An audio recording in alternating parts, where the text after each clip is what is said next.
Hello, my name is Hannah. The book I am reading is an excerpt from War Horse by Michael McGruber. The horse Joey has been through a lot and more. Now he's on the battlefield called No Man's Land. Joey's got an injured leg and is right in the middle of the field. The two sides have not started fighting. They are in their trenches. That's when a man from each side comes out, tries to save Joey, the war horse. I picked this part in the book because, to me, it's a very strong part in the story. The German was through the wire spurt, slinging a narrow gap behind him. He approached me slowly across no man's land, calling out to me all the while to come towards him. He reminded me once of dear old Frederick, for he was like Frederick, a gray-haired man in untight, unbuttoned uniform. And as he spoke gentle to me, in one hand he held a rope, and the other was stretched out toward me. He still was too far away for me to see clearly, but an offered hand in my experience is often cupped, and there was enough promise in that for me to limp cautiously towards him. On both sides of the trench were lined now with cheering men standing on the wall of the trenches, waving their helmets. "Oh, boy!" A shout came from behind me. It was urgent enough to stop me. I turned to see a small man in khaki weaving quickly across no man's land, one hand carrying a white handkerchief high above his head.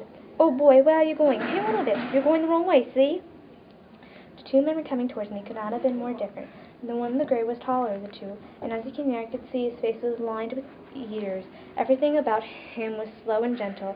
Under his ill-fitting uniform he wore no helmet, but instead a peakless cap with a red band I knew so well sticking curiously on the back of his head.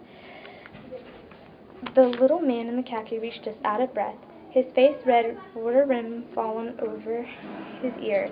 For a few strange, silent moments the two stood yards apart from each other, eyeing one another wearily, saying not a word.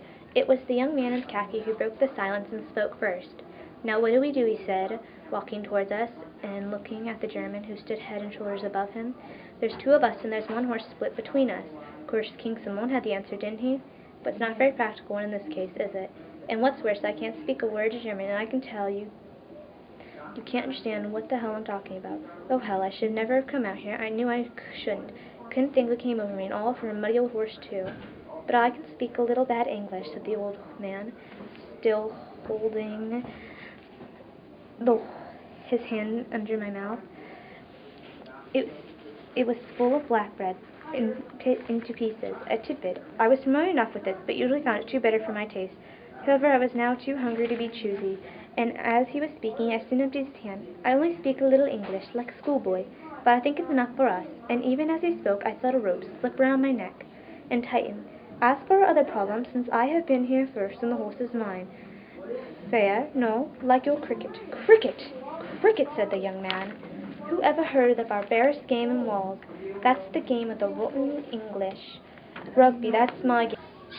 As it fell to the ground, the Welshman called out in a risen voice so that the world could hear, "Heads!" "Well," said the German, stopping to pick it up, "that's the face of my Kierkegaard looking up at me out of the mud, and he does not look pleased with me. So I'm afraid you have won the horse as yours. Take good care of him, my friend."